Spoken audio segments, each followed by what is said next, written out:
Fala, galera! Ó, produtos licenciados dos maiores clubes do Brasil você encontra na GoCase. Cupom CHARLA, descontos especiais pra você. Acesse o QR Code. Para, Gustavo, queria que você falasse referências de treinadores que você tem e como é que o seu time joga. Se tu for, óbvio, né? Você vai chegar em diferentes situações. Mas se tu iniciar o processo, né? Tudo mais, o ideal, como é que seu time joga? Eu digo sempre que todos nós que estamos envolvidos com futebol de qualquer maneira, a gente se apaixona pela bola. A primeira paixão que a gente tem antes do jogo, antes de um clube, antes de qualquer coisa, é a paixão pela bola. Você ganha uma bola de presente, você joga sozinho, você joga com a parede.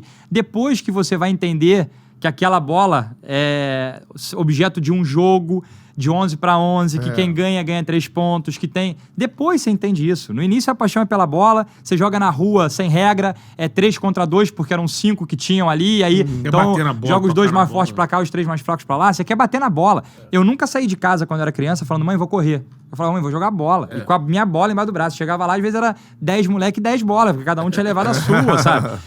Então, o meu jogo, ele passa pela paixão pela bola. Eu vejo que o jogador de futebol de alto nível, ele, com certeza, como todos nós, ele era um apaixonado pela bola desde sempre. E o jogador que chega no alto nível, ele foi o melhor na rua, ele foi o melhor na escola dele, ele foi o melhor na categoria dele, ele foi o melhor na categoria de base. E eu não sei em qual momento, que eu não sei se quando ele assina um contrato, se quando começa a envolver dinheiro, se quando começa a envolver pressão, eu percebo que alguns jogadores chegam pra mim tão tensos que eles esquecem dessa paixão pela bola que eles tinham quando pequeno. E o que eu tento, a primeira coisa que eu tento falar com o jogador é o seguinte, cara, pô, você é muito bom. Você é muito bom. Você era o melhor da tua escola, você era o melhor. Cara, joga a bola. Joga a bola. Eu quero que você faça. Joga a bola. Depois, claro, a gente precisa ter os padrões, a gente precisa ter organização. Mas a primeira coisa que eu quero que você faça é joga a bola. Ah, mas e se eu perder a bola? Corre atrás da bola de novo, cara. Quero que a gente fazia na rua. Sabe, perdeu a bola, você ia, corria, tentava recuperar. Então, joga a bola. Então, a minha ideia de jogo, ela passa por isso, pela paixão pela bola. Eu quero ter a bola. Eu quero, sabe, que o meu time esteja com ela. Eu acho que é o que o torcedor quer também. Então, passa por isso. Com isso, a minha referência vai ser dos treinadores que também gostam da bola. Então, eu ter trabalhado com o André Jardine, eu ter aceitado o convite para ser auxiliar dele, é porque eu vejo que ele é um treinador que gosta da bola. O Diniz, que eu tenho a sorte de, além de ser uma pessoa que eu admiro e tenho como referência, é um amigo que eu tenho. Quando eu saí do México, a primeira ligação que eu recebi foi do Diniz. O primeiro telefonema que eu recebi, ainda dentro do meu vestiário ali, foi do Diniz. Legal. Então... é um cara que eu tenho uma amizade, uma admiração muito grande. E aí, se a gente for levar para cenários internacionais, eu gosto muito do De Zerbi, que é um cara que tem a bola. E assim, eu gosto dos caras que têm a bola quando todo mundo acha que ele não tem condições de ter a bola. Porque se a gente for pegar... o que eu gosto dos trabalhos do Diniz, que talvez o mais... que ficou mais claro para todo mundo é quando ele leva o Audax na final do Paulista. Mas... potencializar, né? O elenco no papel, você olha, o Fluminense campeão da Libertadores, existiam outros elencos no Brasil...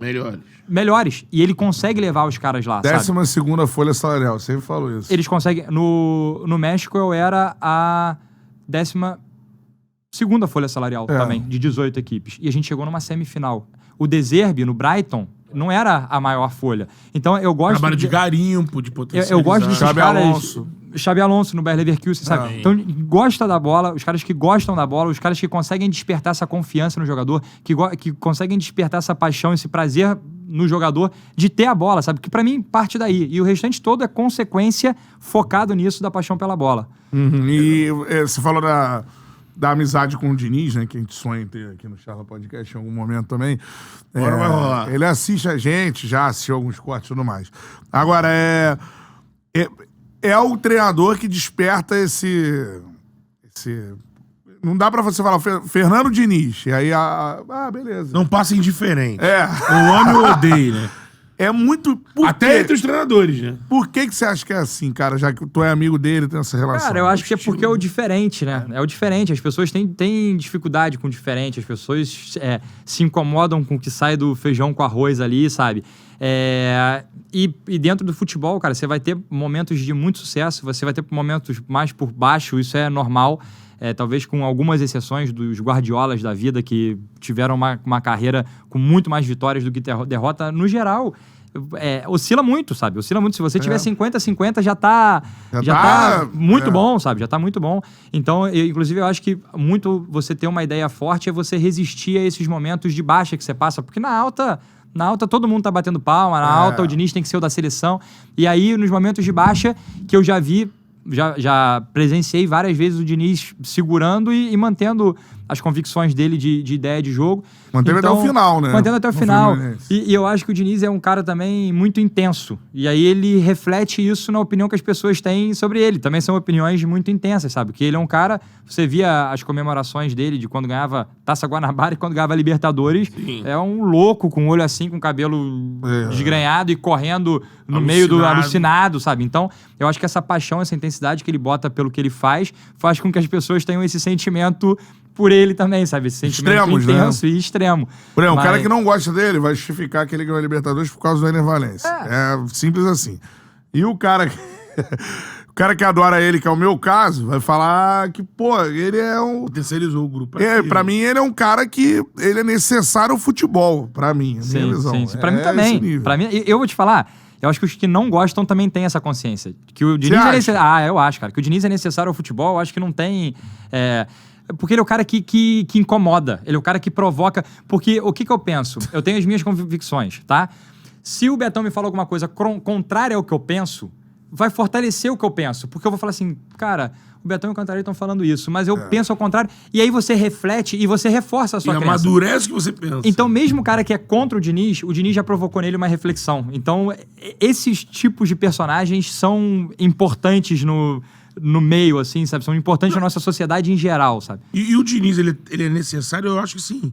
Eu acho que ele é necessário porque o futebol necessita de várias formas. O futebol não é um esporte de uma nota só. Sim. O futebol não é o esporte do catenaccio e nem do WM, ou então do super-ataque. Ele tem várias formas. E eu vou te falar... E se ganha de várias formas. Sim. O Diniz é uma forma dele, particular, de ganhar. Aqui antes era, não ganha. Ele conseguiu ganhar. Mas agora ganhou e ainda tem porém se ele ter ganhado. Então, aí daí você falou. E vamos lá, e a gente tá tendo várias crítica, discussões aqui, até agora, desde que a gente tocou no nome do Diniz, entre ganhar, não ganhar. A gente tá falando de jogo, de forma de jogo. Mas pra mim o Diniz é necessário pelo que o Diniz faz com os jogadores, cara. O Diniz que é uma coisa que você falou de você, Diniz né? tira jogador de um nível que nunca tinha chegado naquele nível, ele consegue levar o jogador para um outro nível. Então, assim, pra mim, o Diniz, ele é responsável, ele é necessário no nosso meio, porque o meio de futebol é um meio de muitas dores, cara. É de muitas dores. O jogador de futebol, ele sofre muito. E aí, alguém vai pegar e vai falar, mas ganha pra dinheiro. isso. Cara, vamos deixar o dinheiro de lado um pouquinho, sabe? Porque não é assim que funciona. Ali, atrás daquele jogador, cara, tem um pai de família, tem um cara com seus traumas, com as suas frustrações, com os seus medos, sabe? Esteio de uma com família. as suas inseguranças, com sabe? 18 anos. Exato. Eu sempre via lá em Xerém, cara, às vezes a gente tira o menino de casa com 15 anos, cara. Não. Com 15 anos, o meu pai e minha mãe estavam em casa. Eu ficava 4 dias longe do meu pai e da minha mãe, porque eu tava na casa da minha avó, sabe? E a gente arranca o menino do Nordeste e traz aqui pro Rio, pra um outro contexto. Então, cara, a vida do jogador de futebol, ela é sofrida já ao longo do tempo, sabe? De sacrifícios. De sacrifícios. E às vezes as críticas que as pessoas fazem aos jogadores, elas esquecem que existe uma pessoa por trás daquilo, exatamente. sabe? Então, são muitos momentos de frustração, são muitos momentos de dor. E o Diniz, eu acho que é um cara que consegue ter essa visão, até por ele ter vivido isso, sabe? Né? Então, a gente vai entrar muito na discussão do Diniz da parte tática, que é diferente, Mas, cara, pra mim, o que ele faz em relação a relações humanas dentro do futebol é formidável, assim. É o que, na verdade, pra mim, o grande diferencial do Diniz é isso. O restante é consequência, sabe? Parte resultado do personagem. disso, exatamente, resultado disso. Perfeito. Mas assim, fazendo o advogado do diabo, só que Fala pra mim. também nem tudo é perfeito para todas as pessoas. E o próprio Diniz já fez meia-culpa sobre muitas coisas. E geralmente quando você olha, quando alguma coisa do trabalho do Diniz tem alguma derrapada, geralmente é por ali. Por isso que eu vou te perguntar isso. Essa parte que você falou, que eu também concordo contigo, tô contigo, que o diferencial do Diniz é o que ele entra aqui no jogador. É o que ele tenta fazer de relação interpessoal. Isso acaba sendo veneno e antídoto do trabalho do Diniz. Às vezes, quando passa do ponto, é nesse ponto também que passa. Eu acho que como tudo, Pra né? entrega dele, né? Eu acho que como tudo, até porque, mais uma vez, não é uma ciência exata.